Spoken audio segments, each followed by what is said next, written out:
I came here in 1973 when I was 17 to go to college at Lyndon State. I was actually a ski area management major. At that time I was supposed to go to a school in upstate New York, which is where I grew up and study political science, but all I really wanted to do was ski. And I'd read this little press release in a ski magazine about a college I'd never heard of that was 10 miles from a ski area that had the nation's first 4-year degree program in ski area management. And I thought, well, that sounds pretty enticing. Kind of accidentally took an elective in photography, and that kind of set me off in a wholly new path. When I first started taking photos in the 70s, and I was in Vermont, the landscape was inspirational in a pretty straightforward sort of way, and you were just trying to capture really beautiful imagery. I pretty quickly got uninterested in that. And it was interesting when Catherine French called me and talked about the exhibit. She said it was going to be landscape, and I really don't think of myself as a landscape photographer. What particularly inspires me about landscapes really is, I guess, two things. One is abstraction. I'm not interested in producing beautiful, landscape shots, but I am really interested in abstraction.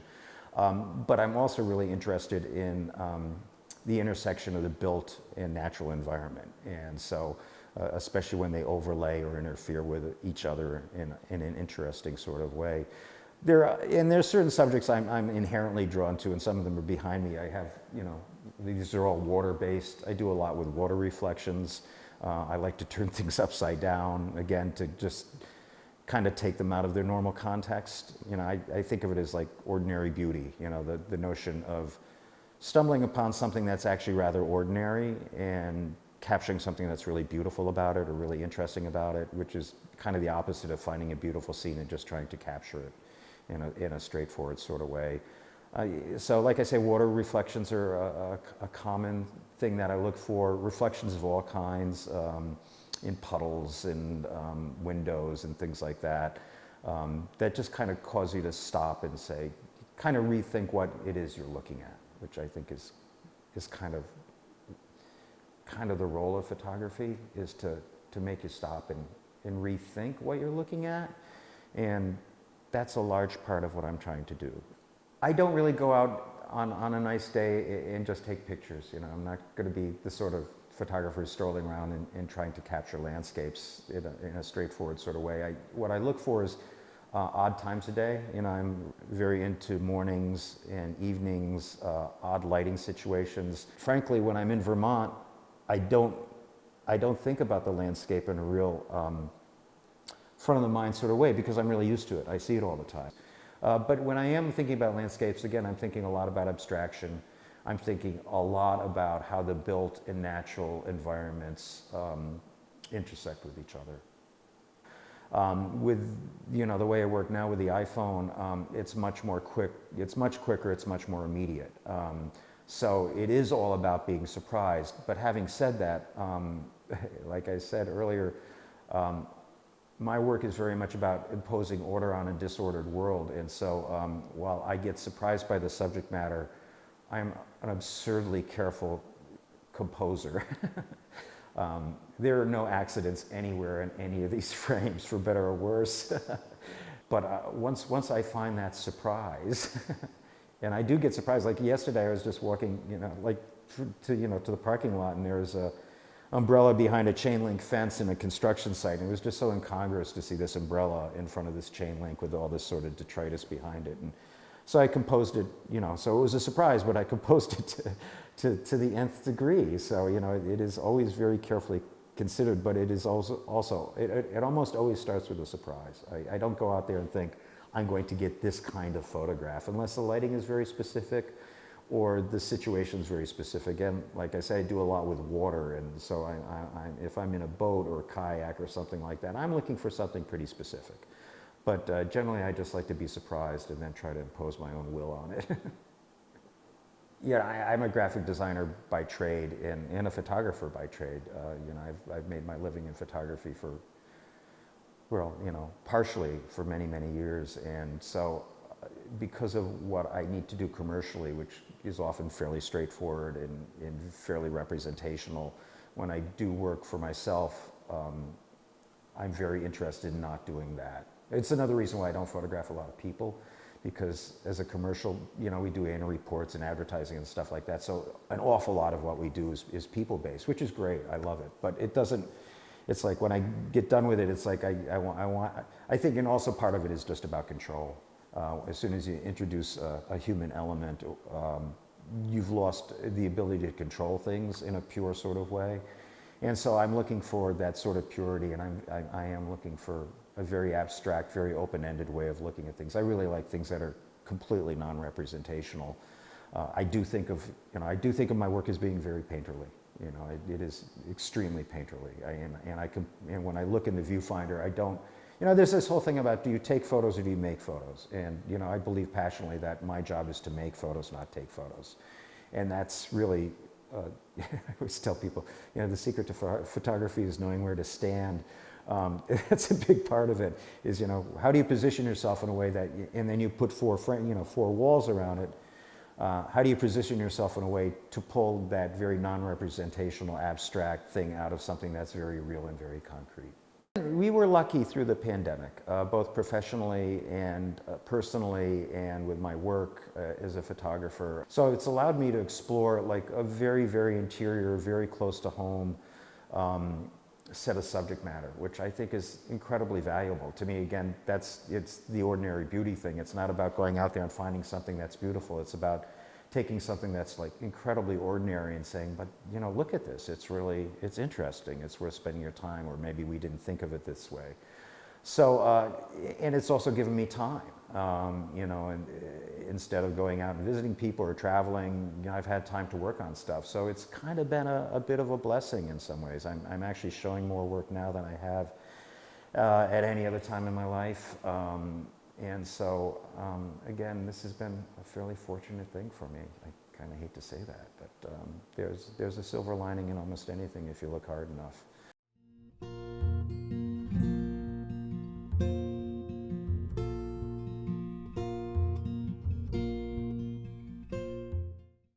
Well, I was born in Manhattan in New York, grew up in New York City. And when I was 10, my parents moved to Connecticut. And then I went to college at Rhode Island School of Design.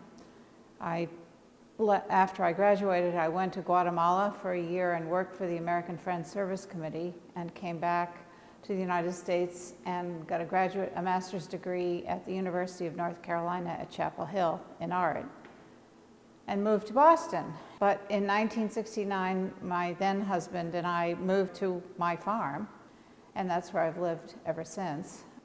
I decided that running a dairy farm was too much to do by myself. My children were grown, and I had gradually become more and more involved with painting. So I sold the cows and the machinery, and then eventually moved down the road to a smaller house that had been my mother's. I love the changes of the weather. I love the extremes of the weather. I love that we usually don't have tornadoes or forest fires, and so I'd always rather have a blizzard than either of those things. So what I particularly love about the Vermont landscape, Vermont climate, is that it's ever changing. I particularly like the off seasons when everybody else thinks it's ugly. I think it's quite beautiful. And I love ice and snow and painting the effects of that on the landscape. Well, the I Ching is a system of essentially originally fortune telling, but also a philosophy. I thought, oh, I'll ask the I Ching, what's the next thing I should do in my painting? And I thought, oh, I don't even remember what it was. It didn't make any sense. So it was in January, and I turned out the light and went to sleep. And then in the morning, I woke up. I usually wake up quite early. I woke up, of course, it was still dark in January, and the moon was setting over the back field. And all of a sudden, I realized, oh, I should do the series. I should do the I Ching. I'll paint the I Ching. And then I had to think about if I was going to do the series, I had to figure out how would I choose the next painting. Well, I'll do it the same way I do to ask a question. I'll throw the coins, and whatever hexagram comes up, I'll paint that one. And then I decided, well, I should have the same format, so I decided on 20 by 20 inch panels. I would paint it in oil. So I was set now for 64 paintings, which was quite a, it's quite an undertaking. And it took about, 5 years. I didn't work on it all the time, but it was kind of always there. The reason it was interesting one of the things, there are several things that became apparent as I did this series. One was it freed me to explore many different styles, because each painting was a different question. It didn't have any necessary relationship to anything that preceded it or would follow. And so I could paint a realistic landscape, or I could paint a totally abstract piece in my response to whatever the hexagram was that I got.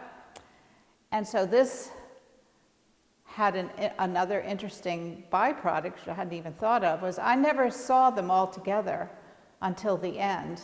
And of course, they had been painted in a random fashion. I painted number 2 first, and then I painted, 13, and then 61. It was all jumbled up. So it was really interesting to see them all finally laid out in numerical order. First I did it in my studio on every available surface, and then I had a show at the Highland Center for the Arts where they're all there, and that was quite lovely for me to have them all in one place at one time.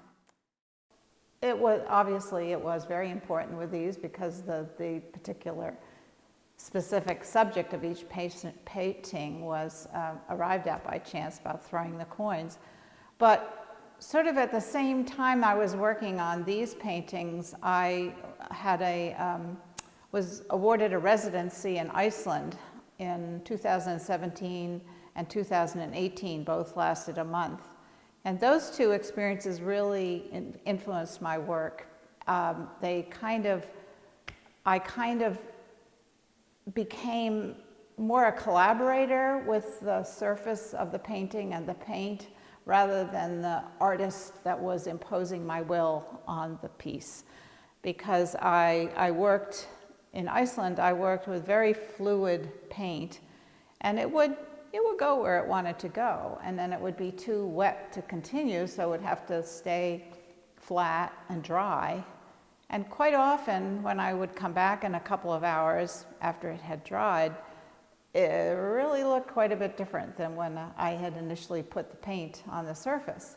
And so it was always kind of usually a wonderful surprise. So I incorporated those chance elements into the painting and actually began to rely on it as an approach. So it was like a conversation between me and the painting all the time.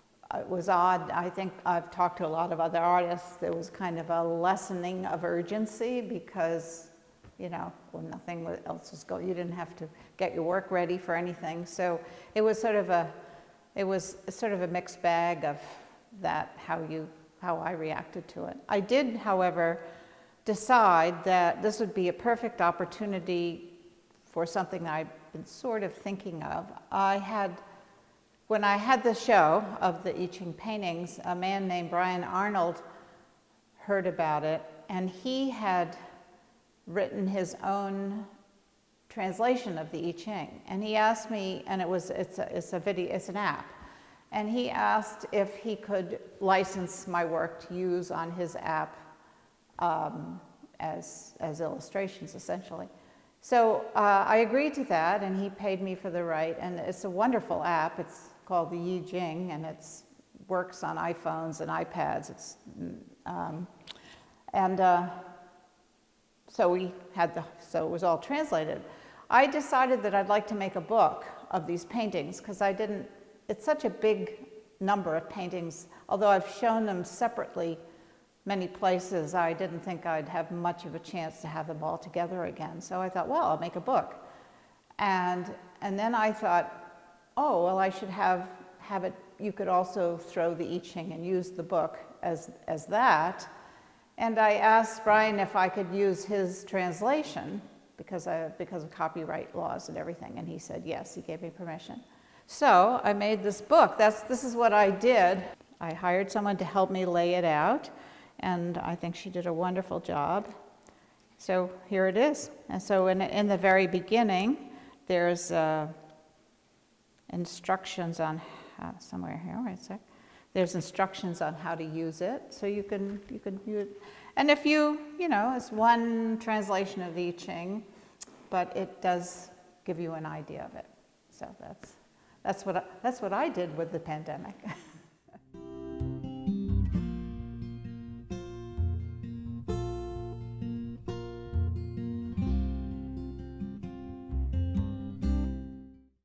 My name is Anni Lorenzini, and I was born in Barrie, Vermont.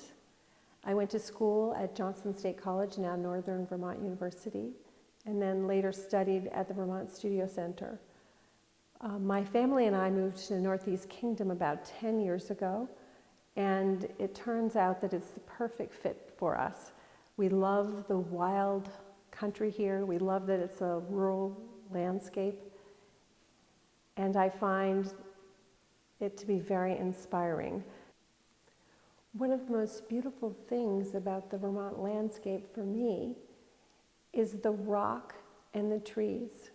I love the way trees, giant trees, grow out of this rough rock. I find that to be very inspiring and very hopeful. Oftentimes we think of the Vermont landscape as pastoral scenes with open fields and the quintessential Vermont cows, but today Vermont isn't like that anymore. Today those fields are growing in, they're becoming fallow, we're seeing trees grow everywhere. And I particularly like that metaphor of trees growing in rock. I think it talks about the people that are here and the way that we make our lives. We face difficulty, but we find ways to thrive and grow. I find that to be very exciting and inspiring. Soft painting is something that began with the great Leonardo da Vinci. His edges were soft and blurred. We're all familiar with coloring books, and coloring books have sharp black edges, and we're supposed to come and color right to that edge and stop. But soft painting is quite the opposite. We go out to the edges and they fuse and they go out and they merge. An atmospheric kind of feeling. In the painting behind me along the road, I ended up creating soft painting without really consciously knowing that I was doing so. The way in which I paint is I don't use brushes. I use Bondo spreaders, which are a flat rubber rectangular piece of material that I use to spread paint along the canvas. And then I also use rags and sponges. I've been thinking about how, as a woman, I might create a painting. And as a mom, scrubbing, rubbing, cleaning has been a big part of my life, rather than, the genteel activity of painting with a brush. So I've started to use these types of tools and these ideas to create a form in the landscape. In this painting, it manifested itself through the experience of driving through the Vermont landscape. We're always going somewhere in the car, and everything around us is blurred, and only where we're going is clear. And this painting is an expression of that. So as an artist, I'm interested in how to create landscape paintings. I don't want to go towards the bravado of plein air or the restrictions of realism. So in my work, I'm trying to create and also locate my voice. So my paintings are created from memory, imagination, and experience. Soft painting, as I was talking about earlier, is a step in my development that I found through the tools I'm using. And now as I use these tools more, I'm finding more ways to create the painting, and it's leading me beyond soft painting. So there is an interest in those soft edges, but I'm also starting to be interested in other types of edges and other ways that paint moves on the canvas. The way I think about it is painting something known, which is the landscape, in a way that's unknown, in a way that's a discovery for me, and hopefully for people that enjoy looking at the paintings. So I will start a painting oftentimes from a memory, and that memory will help me open the door to the painting. And then as I paint, it becomes an opportunity for my imagination to engage, because I'm watching my painting. I'm seeing what my painting is showing me, and then I'm following that path through the painting. Experience comes into play with helping to bring that vision to life.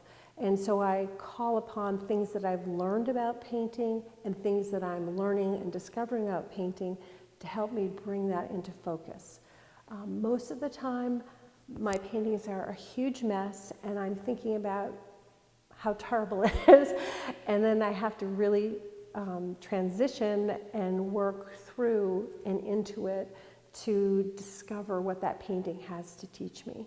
And as an artist, I think that is a really big challenge, is finding a way to step into the unknown and to try to discover what there is for you to learn. I think every painting should be approached as a place to learn, not coming in with definitive ideas, because when one does that in life or in painting, we lose a lot of opportunity for conversation, growth, and understanding. So water and land seem to relate to the conscious and the unconscious mind, the known and the unknown. And both of these two elements offer different opportunities to learn about that. Water reflections I find particularly exciting because you see what's on top of the water, you see through the water, and then you see the atmosphere also on the water, the movement of the wind, the falling of the leaves. And I find it just a particularly interesting place to explore color, the act of painting, and relationships of land and water. Isolation is always something self-imposed. We live our lives in quietude, in contemplation, in disruption, confusion, all of those same things that many people who don't experience that on a daily basis experienced during COVID. Also, I've been really inspired to hear about people who through their COVID experience have gotten outside, have tried to do all these things like making bread for the first time. So I think that what this experience of COVID shows a lot of people is all the special things that can happen with quiet and solitude. I think it's a very beautiful thing. I think the downside for Vermont is because we've been very fortunate, we've had good leadership, and we've had such good citizenship, such citizenship of caring for one another, that we wear our masks, that we quickly got vaccinated, is that we are out of touch with the suffering of people who are suffering real pain because of COVID, real isolation in ways that almost are a way of life for an artist or for many people who live in places like the NEK.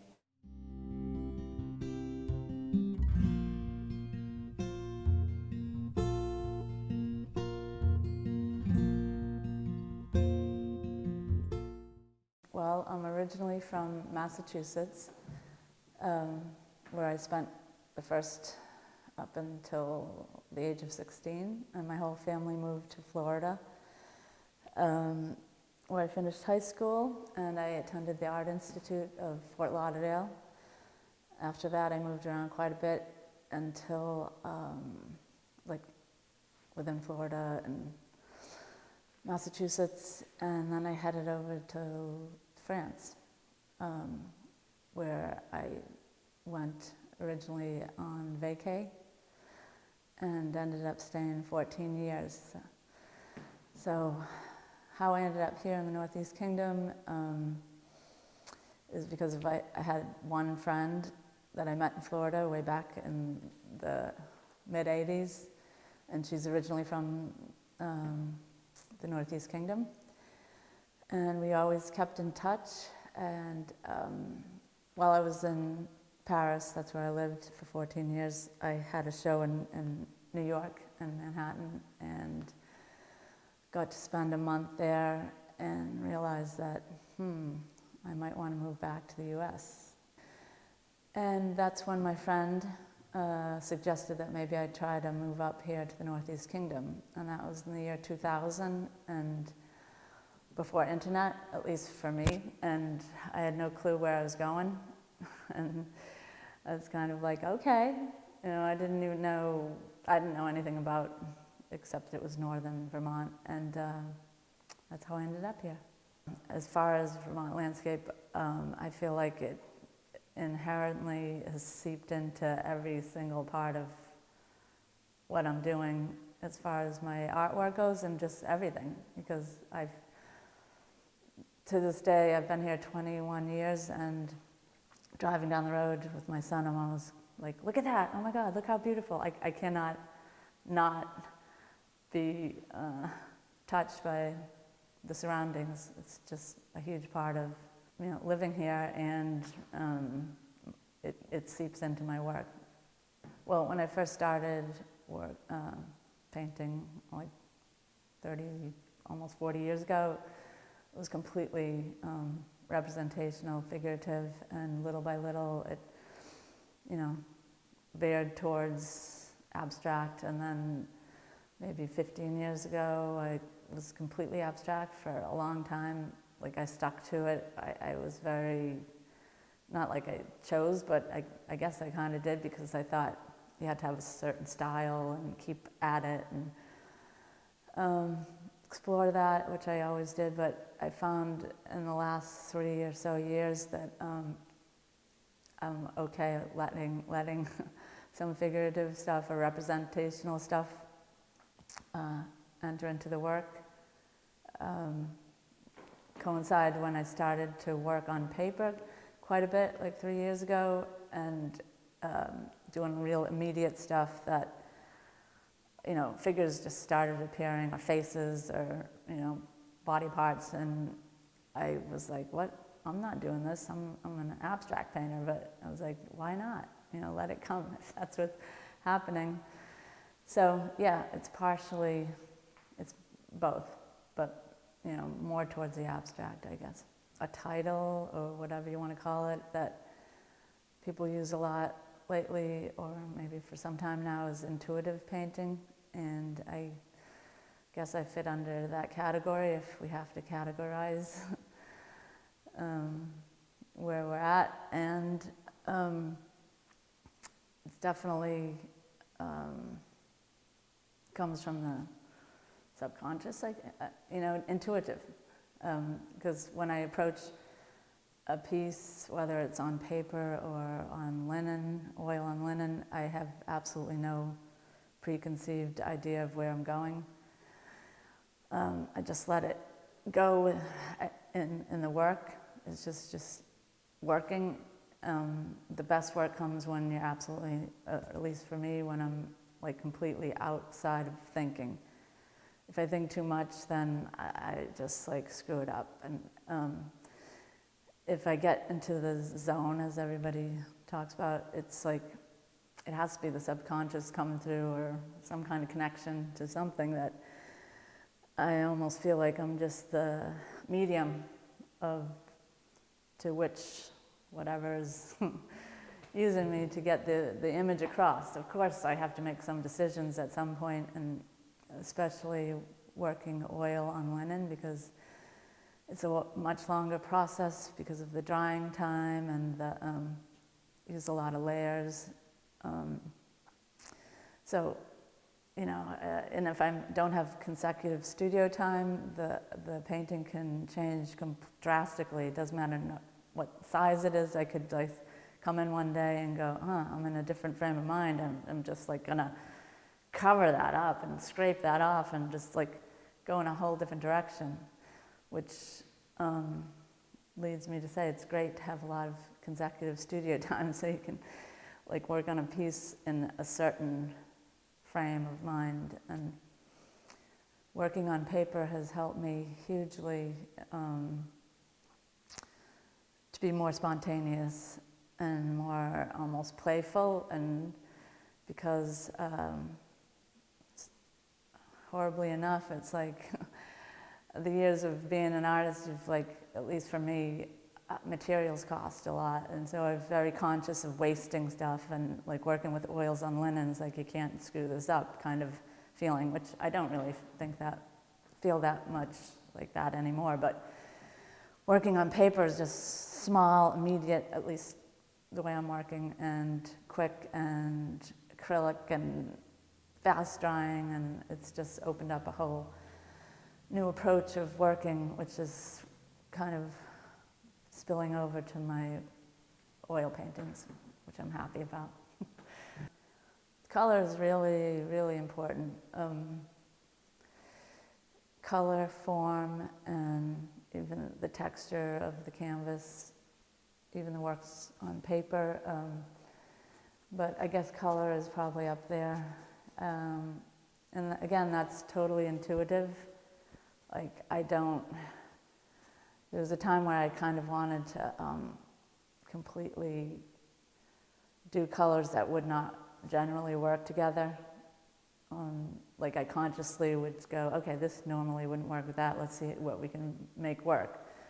But now more, it's just like, it's part of the whole global process of getting an image out there. I don't sit around choosing colors so much, it just happens. And I guess it's because of just continuously doing it a lot, I have to trust whatever's happening. And a lot of times when I come back to the studio after a day or two not being there, I can instantly walk in and look at a painting and say, no, I don't like that color there, I need to change that, but in the process, I generally don't sit there and look at my palette and go, I think I'll do that. I just let it go. And then I can come back and can tweak it until it feels right to me. Honestly, I have to say it has really had almost nothing, no changes to my work and the way I work in the studio.